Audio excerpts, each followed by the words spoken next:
Hamas और Israel के बीच चंद दिनों की शांति के बाद भीषण युद्ध फिर शुरू हो गया है। आईडीएफ गाजा पर चौतरफा बमबारी कर रहा है। सिर्फ गाजा ही नहीं, इजरायल अपने हर दुश्मन को दोगुनी शक्ति से जवाब दे रहा है। सीज फायर में हमास के धोखे के बाद इजरायल का यह आक्रामक रुख बेहद भयानक है। गाजा में महाविनाश पार्ट 2 शुरू हो गया है।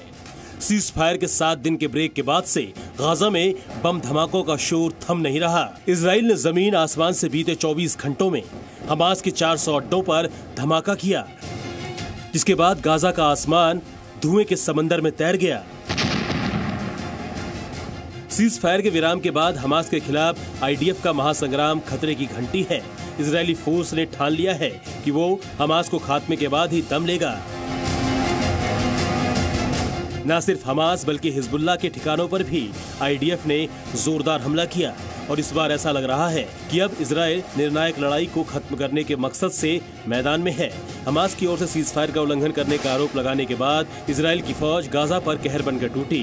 इजरायली लड़ाकू विमानों ने हमास के ठिकानों पर चुन चुन कर बम बरसाए और उन्हें जमींदोज कर दिया।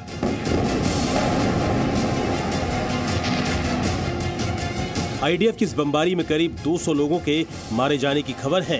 दावा किया गया कि मरने वालों में हमास और हिजबुल्लाह के आतंकी भी शामिल हैं।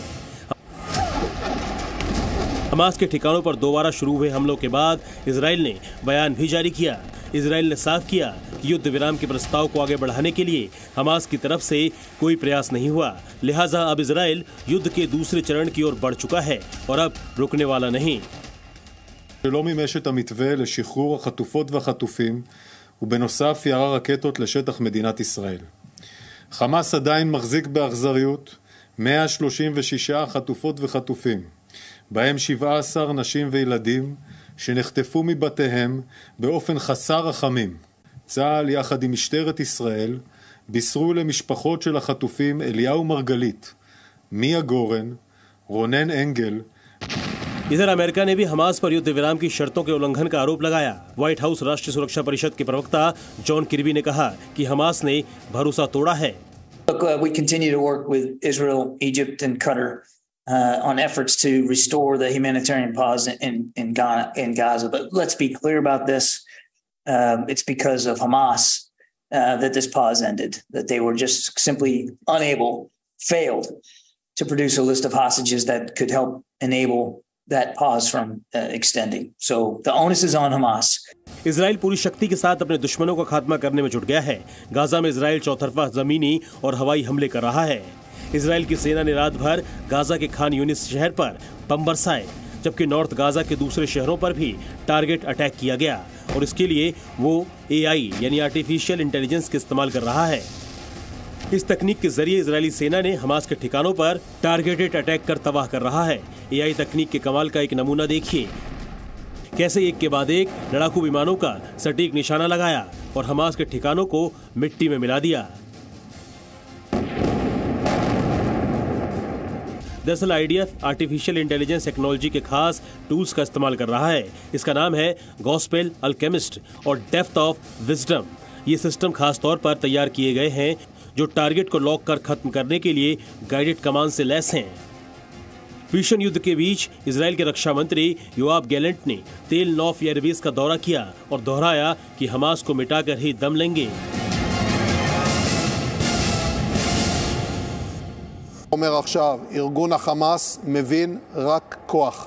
אנחנו נמשיך ונכה אותו עד שנשיג את מטרות המלחמה. פירוק ארגון החמאס, שלילת יכולותיו הצבאיות והחזרתם של החטופים אל ביתם. हमास के साथ इजरायली सेना ने लेबनान के आतंकी संगठन हिजबुल्लाह पर भी हमला किया, जिसने जंग शुरू होने के बाद एक बार फिर से इजराइल को निशाना बनाते हुए रॉकेट दागे थे। गाजा में चंद दिनों की राहत के बाद बीते 24 घंटों में घायलों और मरने वालों की बाढ़ आ गई है। अस्पतालों में जगह नहीं बची।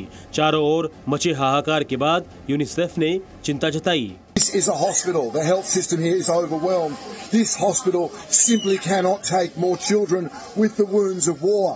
There are children everywhere. These children are sleeping. There was a bomb literally 50 meters from here. I cannot overstate how The capacity has been reduced of hospitals in the last 7 weeks. We cannot see more children with the wounds of war, with the burns, with the shrapnel littering their body, with the broken bones.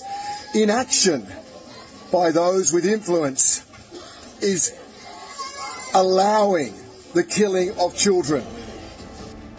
Israel Hamas के बीच Dubai में COP28 सम्मेलन के दौरान प्रधानमंत्री नरेंद्र मोदी और Israel के राष्ट्रपति Isaac Herzog की मुलाकात हुई। दोनों नेताओं के बीच बंधकों की रिहाई और फिर से शुरू हुई जंग को लेकर चर्चा भी हुई।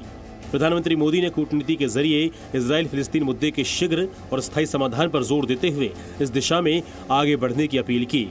इजराइल और हमास के बीच युद्ध विराम के बाद जंग से राहत की उम्मीद जगी थी, लेकिन 7 दिन की शांति के बाद जो तस्वीरें सामने आ रही हैं वो महाविनाश की ओर इशारा कर रही हैं। सीज फायर के बाद जंग और भी भीषण और क्रूर हो गया है। आईडीएफ पूरी ताकत के साथ विध्वंसक हथियारों से हमास के अंत में जुट गया है। ब्यूरो रिपोर्ट, जी मीडिया।